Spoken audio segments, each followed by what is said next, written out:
karena gimana pun kebenaran tetaplah kebenaran meskipun ditulis di atas tanah. Asik, seru banget. Tolong di-grab ya. Bisa jadi sukanya jajan di pasar gitu. Bisa jadi check out Shopee. Bolos satu sekali, kali ya. jadi nganggur seumur hidup.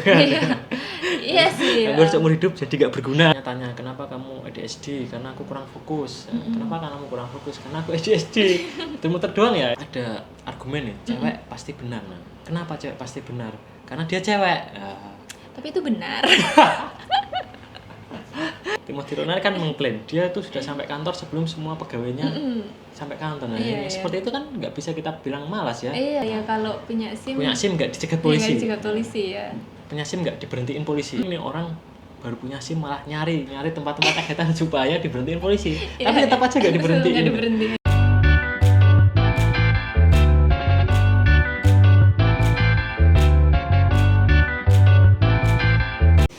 Halo, selamat datang di Jam Pulang. Saya Jo dan partner saya Sam.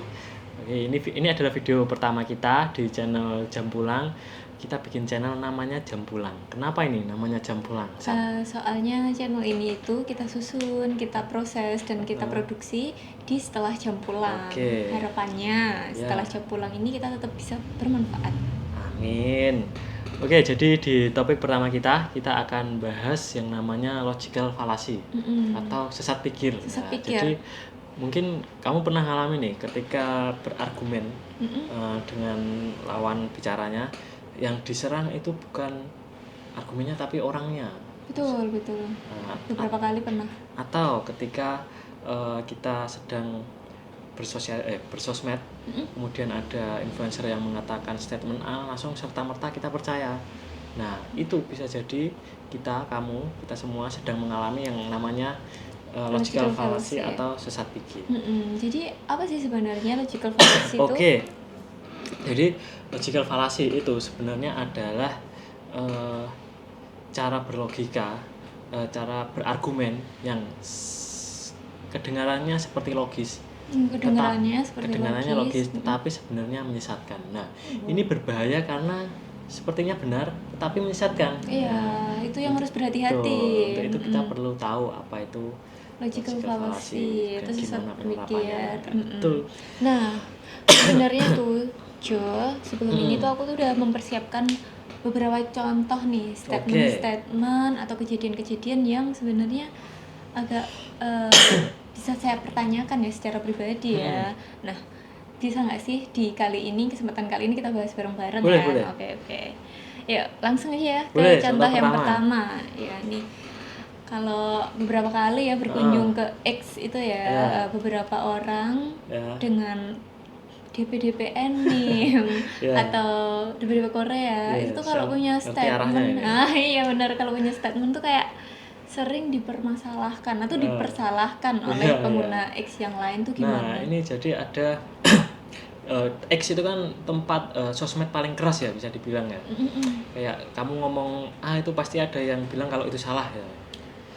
Jadi di sana itu sarangnya orang berargumen.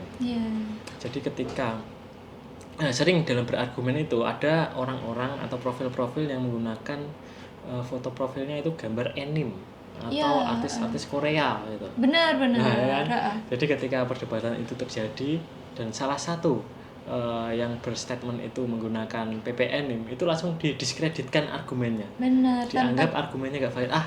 PPN argumen nggak valid gitu. Iya, tanpa melihat Korea argumen nggak valid. Tanpa melihat substansi dari argumennya. Betul. Nah, itu adalah salah satu logical fallacy atau sesat pikir yang namanya argumentum ad hominem. Jadi itu bahasa Latin, ad hominem itu artinya kepada orang. Jadi kita berargumen itu menyerang orangnya, bukan substansi dari argumennya itu sendiri ya. Nah, itu salah karena gimana pun kebenaran tetaplah kebenaran meskipun ditulis di atas tanah. Asik, seru banget. Tolong di-grab ya. Mantap banget nih. Jadi jangan dilihat siapa yang menyampaikan, tapi apa yang disampaikan itu lebih penting. Jadi kesalahannya adalah melihat dari orangnya, bukan argumennya ya. Oke, langsung next ya. Boleh, ke contoh yang ketemukan ya. Nih ada contohnya nih. Biasanya tuh ada pembiasanya ya. ada statement orang bilang kalau anak-anak itu sebaiknya dikurangi pekerjaan rumahnya, jangan diberikan pekerjaan rumah PR, terlalu banyak, biar ada waktu buat istirahat. Terus ada orang lain tuh menanggapi dengan kayak, oh jadi kamu mau membuat anak-anak hidup bermalas-malasan. Oke. Itu gimana tuh? Jadi awalnya ada statement jangan banyak-banyak ngasih PR ke anak. Kemudian dibalas nanti anak-anak jadi malas, kamu mau bikin anak-anak jadi malas. Jadi itu si penjawab ini dia mengambil bukan mengambil ya, menyalahartikan atau menyederhanakan argumen awal dari si pembuat statementnya, bahwa jangan kebanyakan PR, otomatis jadi malas. Padahal jangan banyak PR itu bukan berarti si anak nggak ada kegiatan di rumah. Bisa jadi dia otomatis lebih punya banyak waktu luang, dia bisa eksplor lebih banyak dengan teman-temannya, bisa punya banyak waktu dengan keluarga, dia akan lebih banyak pengalaman di hidupnya, yang mana itu sama sekali tidak equal dengan malas. Jadi itu adalah apa ya istilahnya, menyalahartikan argumen lawan sehingga mudah diserang. Nah itu fallacy juga, namanya strawman fallacy. Strawman itu manusia jerami ya. Jadi kita menyederhanakan argumen lawan seperti manusia jerami. Kita bikin sederhana sehingga mudah diserang. Manusia jerami kan mudah diserang. Tapi bukan Luffy ya manusia jeraminya ya. Itu topi jerami ya. Itu topi jerami. Nah seperti itu. Jadi terlalu menyederhanakan supaya argumennya mudah di counter seperti itu. Lagi pula kan di argumen yang sebelumnya kan kayak bilangnya jangan terlalu banyak ya. Berarti kan itu nggak berarti bukan nggak ngasih sama bukan sekali. Berarti tidak ada, bisa jadi masih ada. Iya benar. Betul. Dan mungkin dengan lebih sedikit itu bahkan justru lebih efisien. Iya, kita nggak tahu ya kan. Tapi harusnya lebih ke arah argumennya. Ya, setuju. Oke, next nih ada contoh selanjutnya adalah ini waktu zaman pemilu nih sering terjadinya kalau gimana nih? Kita misalnya kan ada paslon A sama B ya, kita menyerang paslon A, terus orang-orang tuh jadi menduga kita adalah pendukung paslon B. Oh iya sering. Ini tuh sering ditemukan di influencer sekarang kan udah pada vokal ya. Pas zaman pemilu dulu masih aktif, itu sering banyak influencer yang menyuarakan kritiknya terhadap salah satu paslon atau bahkan keduanya. Jadi ketiganya ya waktu itu ya. Jadi ketika ada influencer si X menyerang paslon A, bukan menyerang ya, mengkritik paslon A, otomatis dia dituduh sebagai buzzer paslon B. Padahal belum tentu dia pendukung paslon B. Bisa jadi semuanya ini dikritik oleh dia. Iya, bisa jadi dia ngulik semua pandangan-pandangan dari kedua paslon. Atau bahkan bisa jadi dia itu golput, gak dukung siapapun. Tapi itu jangan ditiru ya. Nggak boleh menyuarakan golput. Betul. Seperti itu. Nah, itu ada namanya. Itu adalah false dilemma. Jadi ketika kalau tadi sebelumnya apa? Strawman itu kita menyederhanakan dan menyimpulkan hal lain. Ini juga menyimpulkan hal lain tapi yang setara ya, sama-sama paslon misalnya. Langsung dibandingkan langsung dibandingkan dengan sesuatu yang setara. Misal kalau kamu bukan A maka kamu B ya. Itu kalau nggak suka Indomarit sukanya Alfamart. Betul, itu juga padahal belum tentu. Bisa jadi sukanya jajan di pasar gitu. Bisa jadi check out Shopee. Itu namanya false dilemma. False dilemma. Ini ada contoh lain nih. Boleh sambil ngopi dulu ya? Boleh.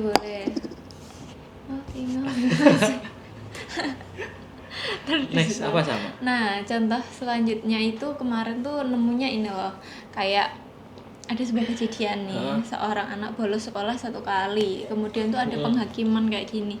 Kamu kalau bolos sekolah 1 kali kamu akan jadi pengangguran, ya kan? Iya. Itu gimana tuh?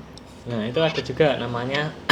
Jadi dia awalnya ada statement, kemudian diambil kesimpulan yang jauh di depan sana. Iya, menurutku kayak jauh banget juga tuh. Dari apa? Bolos 1 kali jadi nganggur seumur hidup kan. Iya sih. Nganggur seumur hidup jadi gak berguna. Iya, benar. Sama masyarakat ya. Kan terlalu jauh. Beban negara.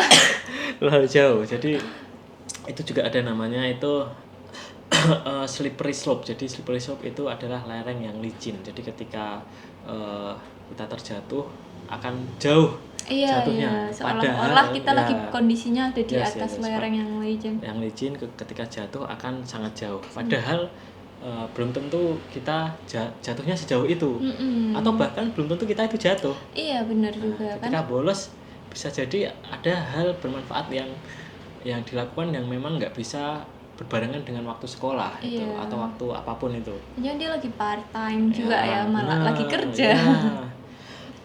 Atau ada deal bisnis yang harus diselesaikan ketika jam kerja. Iya, bisa. Nah, kalau gitu itu nanti potong gaji ya. Iya, potong gaji. Izin lah ya minimal, jangan bolos. Jadi ketika mengambil mengambil kesimpulan kegiatan memutuskan untuk melakukan sesuatu, kita harus siap dengan segala konsekuensinya. Bertanggung jawab atas apa yang kita lakukan. Ini namanya apa ini? Slippery ya tadi ya? Itu namanya slippery slope tadi. Jadi lereng yang licin. Jadi kesimpulannya itu terlalu jauh dari premis awalnya. Bahkan belum tentu itu berhubungan gitu loh.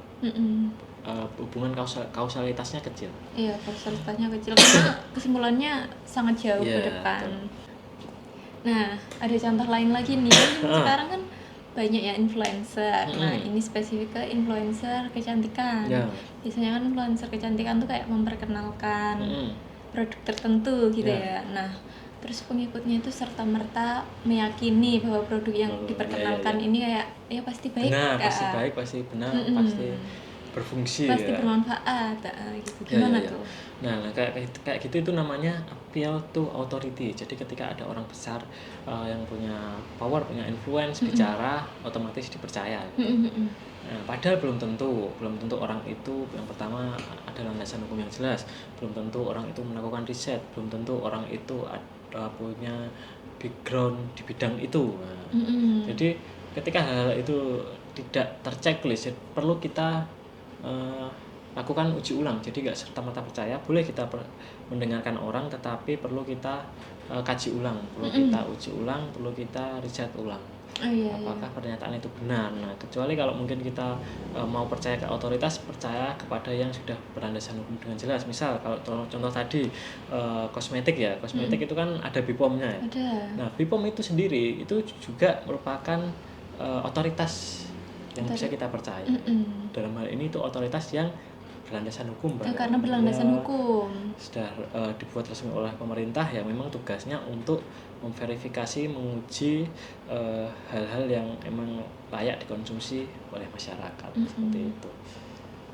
Itu namanya appeal to authority. Termasuk salah satu sesat pikir sebenarnya. Kelihatannya oke aja, normal, logis untuk diikuti, dilaksanakan, tetapi ternyata sebenarnya masuk sesat pikir. Termasuk sesat pikir karena harusnya apa yang diomongkan dari influencernya itu sebagai informasi aja ya. Terus kita sendiri yang harusnya mengolah memverifikasi apakah itu aman dan lain sebagainya ya. Oke, next nih ada contoh ya. Boleh.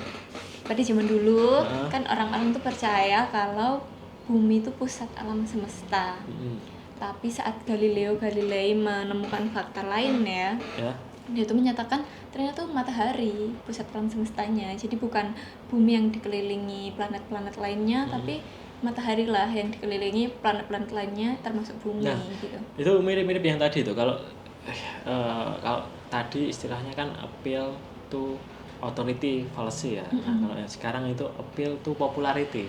Jadi ketika popularitas atau sebagian besar orang percaya, bahkan pada waktu itu mungkin seluruhnya percaya bahwa bumi itu bumi itu adalah pusat tata surya yang dikelilingi oleh objek-objek di sekitarnya.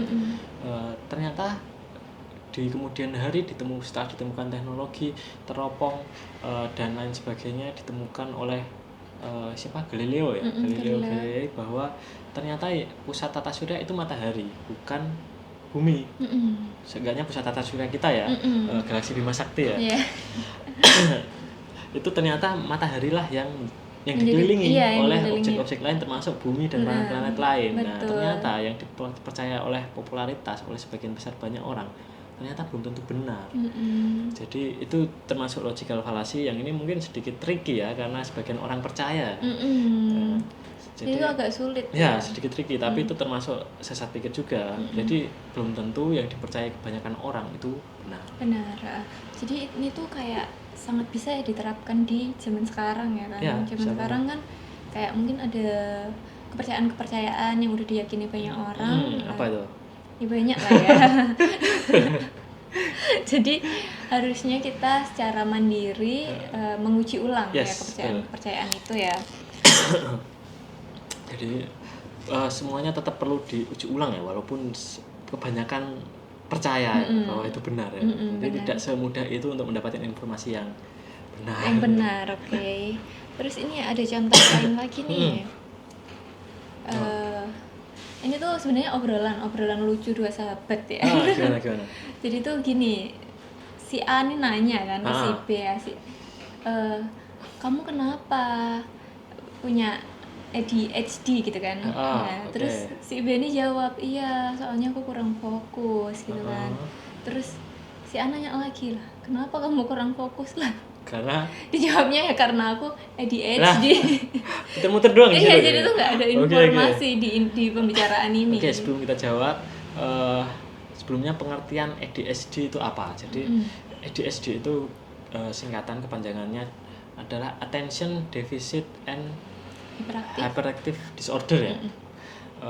Jadi itu adalah kelainan di mana kita kurang bisa fokus dan jadinya hiperaktif. Nah itu tadi kan dia temannya tanya, kenapa kamu ADHD? Karena aku kurang fokus. Kenapa kamu kurang fokus? Karena aku ADHD. Muter doang ya, itu kan kalau didengerin juga kayak kurang enak ya. Ya, tapi menghibur. Dari didengerin aja kita udah sadar kalau ini tuh kayak logikanya tuh ada yang sedikit nggak bener ya. Harusnya dijawabkan, kenapa kamu kurang fokus? Mungkin ada penyebab yang membuat dia kurang fokus. Yang jelas bukan ADHD ya. Ya misal dia kebanyakan main sosmed itu bisa. Karena sosmed kan sosmed yang formatnya pendek. Bukan YouTube ya. Kalau YouTube kan lebih panjang. Rata-rata mungkin 10 menit atau bahkan lebih, bisa 1 jam podcast kayak gitu. Nah, jadi misal TikTok 5 detik scroll. Nah, itu bikin attention span kita bisa menurun secara drastis. Nah, itu contoh salah satu jawaban yang sebaiknya dijawab seperti itu. Entah itu jawabannya apa, tapi sebaiknya ya nggak sirkular seperti itu. Nah, itu namanya logical fallacy yang disebut circular reasoning. Jadi cuma muter-muter di situ doang. Jadi nggak ada informasi lain. Ini ada contoh lagi nih, misal apa? Misal ada argumen nih, cewek pasti benar. Nah, kenapa cewek pasti benar? Karena dia cewek. Tapi itu benar. Udah, kalau itu nggak usah dijelaskan kalau gitu ya. Nggak perlu dijelasin lagi ya. Ini aja nih kayak contoh yang lain lagi ya. Udah. Ini sih kayaknya ini ya, informasi-informasi umum yang sering kita dengar gitu. Contohnya adalah seorang cewek ini punya statement bahwa semua cowok itu brengsek ya. Atau ada statement juga yang baru-baru ini sering kita dengar adalah kalau Gen Z itu pemalas katanya. Itu gimana tuh logika mengambil kesimpulan secara general gitu? Oke. Jadi itu kan ada 2 argumen ya. Yang pertama apa? Yang pertama itu tadi semua cewek itu brengsek, kemudian semua Gen Z itu malas. Yang pertama, tentu kita secara faktual nggak mungkin bisa mengenal semua cowok di seluruh dunia. Yang kedua, kita juga nggak mungkin mengenal semua Gen Z di seluruh dunia. Dari situ aja kita udah tahu kalau argumennya itu kurang valid ya. Karena dia menyebut kata semua.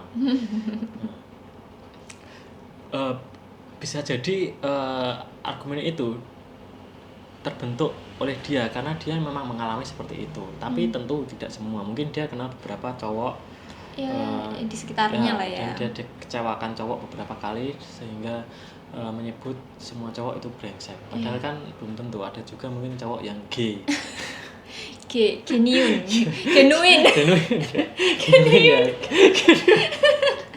Genuine baik maksudnya ya. Iya. Genuinely baik. Nah seperti itu pun ketika bilang semua Gen Z itu pemalas, mungkin dia belum ketemu Timothy Ronald kan. Timothy Ronald kan mengklaim dia tuh sudah sampai kantor sebelum semua pegawainya sampai kantor. Nah seperti itu kan nggak bisa kita bilang malas ya. Iya betul. Nah, seenggaknya itu yang dia klaim. Iya, yang kita ketahui dari podcastnya ya. Iya betul. Nah itu namanya termasuk logical fallacy juga, namanya itu hasty generalization atau mengambil kesimpulan generalisasi yang terlalu terburu-buru atas sampel yang terlalu sedikit. Ya, mungkin sebaiknya kalau dia mau bikin statement, semua cowok yang ada di sekitar dia gitu ya. Nah itu bisa, ya. Itu lebih aktual, lebih faktual, sesuai dengan apa yang terjadi. Atau semua Gen Z di kantornya dia atau di lingkungan dia gitu aja ya, kali ya. Tidak perlu menyebut kata semua karena itu statement yang terlalu berani. Betul. Nah ini ada contoh lain lagi nih. Ini sih contohnya ini ya, waktu ada hashtag kabur aja dulu lagi booming ya. Nah itu tuh kan ada orang bikin hashtag kabur aja dulu. Nah terus ada seseorang nih bikin statement, tapi statementnya tuh kayaknya nggak menjawab kabur aja dulu, tapi malah bilang kayak gini, kita seharusnya tidak bertanya apa yang negara ini berikan kepada kita, tapi justru kita tuh harus bertanya apa yang udah kita berikan kepada negara gitu. Coba ini gimana nih? Oke, jadi pada awalnya ada statement kabur aja dulu, hashtag kabur aja dulu ya. Statement ini kan pasti timbul atas kegelisahan orang-orang yang menyuarakannya. Entah kegelisahannya tentu bermacam-macam tergantung pengalaman masing-masing ya. Entah karena fasilitas di kota dia tinggal kurang, atau mungkin dia yang suka traveling merasakan tiket pesawat mahal misalnya kan bisa, atau macam-macam lah. Jadi atas kegelisahan itu akhirnya timbullah kesimpulan bahwa kabur aja dulu. Kemudian ada orang yang menjawab, jangan tanyakan apa yang negara berikan ke kita, tapi apa yang kita berikan kepada negara. Nah, jawaban itu kelihatannya oke ya, kayak puitis katanya, terus bener nasionalis seperti. Tapi itu jawaban yang tidak menjawab kegelisahan dari si pembuat statement. Jadi dia itu mengalihkan isu, bukan fokus ke masalahnya. Karena ini kan ada masalah nih, dia nggak fokus ke masalahnya, tapi fokus ke masalah lain malah. Apa yang kita harus berikan gitu kan. Padahal kan ada masalah yang perlu diperbaiki dulu nih. Nah itu ada itu termasuk logical fallacy, namanya red herring. Itu secara literal berarti ada ikan namanya red herring. Nama ikan? Ya, ikan mitologis itu namanya. Jadi ikan itu mengeluarkan bau tidak sedap. Jadi ketika mau ditangkap itu susah karena baunya di mana-mana. Di jejaknya itu masih ada baunya. Jadi ketika mau ditangkap itu susah karena orang malah fokus ke baunya. Nah sama kayak ini tadi, ketika muncul statement dibalas dengan hal lain, tapi hal lain itu tidak menyasar ke permasalahan awal, ke ikannya, tapi malah kayak menimbulkan bau lain supaya orang fokus ke bau ini. Benar-benar. Itu namanya red herring fallacy. Oke, ada juga ya kayak gitu ya. Ya menarik ya namanya. Menarik banget sih. Ini ada contoh terakhir ya. Ya, apa tuh? Ini contoh pribadi nih. Pribadi ya? Boleh. Jadi tuh ini apa namanya, aku tuh kalau pakai baju hitam tuh cenderung merasa beruntung gitu. Jadi kalau ada hal-hal agak penting dalam hidupku, jadinya aku tuh selalu pakai baju yang warna hitam. Gimana tuh? Nah itu juga termasuk sebenarnya. Jadi ada fallacy namanya post hoc ergo propter hoc. Itu bahasa Latin. Post hoc itu artinya setelah ini, ergo maka propter hoc, maka terjadi ini. Jadi karena kita melakukan atau memakai atau apapun kejadiannya ini, kemudian setelah itu ada kejadian ini, maka ini adalah penyebabnya ini. Padahal belum tentu. Bisa jadi keduanya itu nggak ada kausalitas secara langsung, nggak berkorelasi secara langsung, tidak menyebabkan hal B terjadi karena A. Nggak serta-merta satu alasan itu aja gitu ya. Betul. Nah, contohnya misal ini sering terjadi ya, ketika orang nggak punya SIM itu sering ketangkap polisi. ketika ada razia. Tapi ketika sudah punya SIM nggak pernah ketemu polisi, nggak pernah ketemu, atau bahkan ketika ada cegatan pun itu nggak dicegat gitu. Nggak dicegat ya, lolos dari cegatan polisi. Nah, kenapa seperti itu? Kalau disusun berdasarkan argumen tadi itu, ketika punya SIM maka nggak kena polisi. Iya, kalau punya SIM nggak dicegat polisi. Nggak dicegat polisi ya. Punya SIM nggak diberhentiin polisi. Padahal bisa jadi ketika kita punya SIM itu, kita sebenarnya karena punya SIM kita jadi pede. Bahkan sering nih orang baru punya SIM malah nyari tempat-tempat kegiatan supaya diberhentiin polisi. Tapi tetap aja nggak diberhentiin. Nah, karena ketika ini mungkin penjelasan lain yang sedikit lebih masuk akal adalah ketika punya SIM kita itu pede, auranya pede kelihatan, jadi gak takut ketangkap. Polisi itu bisa merasakan orang yang pede, orang yang bersalah. Orang bersalah kan takut gitu, Pak, naik motor takut sembunyi buru-buru balik arah ya. Nah, itu ketahuan kan. Nah, ketika kita pede aja nggak diberhentiin, karena polisi banyak kan yang diberhentiin kan, dia pilih-pilih juga mungkin. Nah, capek juga kali. Yang pede itu nggak diberhentiin, lolos jadinya. Jadi dia nggak diberhentiin bukan karena punya SIM, tapi karena dia pede dari tampilan luarnya. Dia memancarkan bahwa dia sudah tertib. Nah, pun ketika tadi kamu pakai baju hitam, merasa beruntung ya, kayak hal-hal baik terjadi gitu kan. Nah, bisa jadi ketika kamu pakai baju hitam itu suasana hatimu jadi bagus. Itu bisa. Karena jadi mungkin kamu suka warna hitam, kamu merasa cocok kulitmu dengan baju hitam, sehingga pede, sehingga merasa nyaman, sehingga ketika kita pede itu melakukan apapun itu pasti optimal. Jadi semua faktor-faktor jadi lebih optimal. Jadi outcome-nya, hasilnya pun akan mengikuti.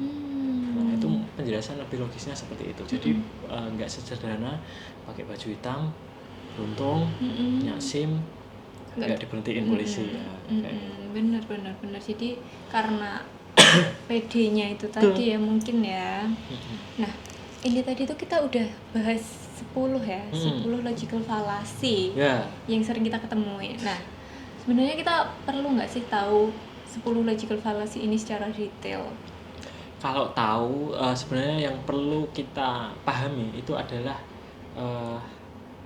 bukan definisinya, bukan nama-namanya, tapi gimana cara kita menggunakannya. Gak penting kita tahu red herring itu apa, gak penting kita tahu at home itu apa. Tapi kita tahu bahwa kita gak boleh menyerang subjek di balik argumen. Kita tahu kita harus melakukan riset kembali atas pernyataan yang sudah dilontarkan, atas informasi-informasi ya, yang kita tahu kita gak boleh mengeneralisasi. Kita tahu kita gak boleh apalagi tadi, mengambil kesimpulan yang terlalu terburu-buru. Kita harus meriset ulang. Hal-hal seperti itulah yang perlu kita ketahui dalam melakukan diskusi. Bukan nama-nama tadi itu nggak penting, itu hanya proses untuk memudahkan kita mengingat aja. Tapi kalau tahu ya bagus aja. Oke, benar banget. Nah, gimana teman-teman sekalian dari contoh-contoh yang udah kita kasih tadi ya? Kalian pernah ngalamin hal-hal seperti contoh-contoh tadi apa belum? Apa belum pernah? Atau bahkan ada hal baru yang belum kita bahas ya? Iya, atau bahkan kalian pernah menemui contoh-contoh lain yang nggak kita bahas tadi sebelumnya. Boleh bantu ditulis di komen. Nah, tulis aja di komen biar kita juga nambah informasi, nambah wawasan baru buat kita. Belajar. Gitu aja. Oke, udah cukup pembahasan kita kali ini. Terima kasih. Semoga setelah ini kita bisa berpikir dan berdiskusi dengan lebih logis dan sehat ya. Amin. Oke. Terima kasih udah mendengarkan. Untuk teman-teman, kalau kontennya bermanfaat silahkan di subscribe dan nantikan video kita berikutnya. Kemudian sampai jumpa di jam pulang selanjutnya.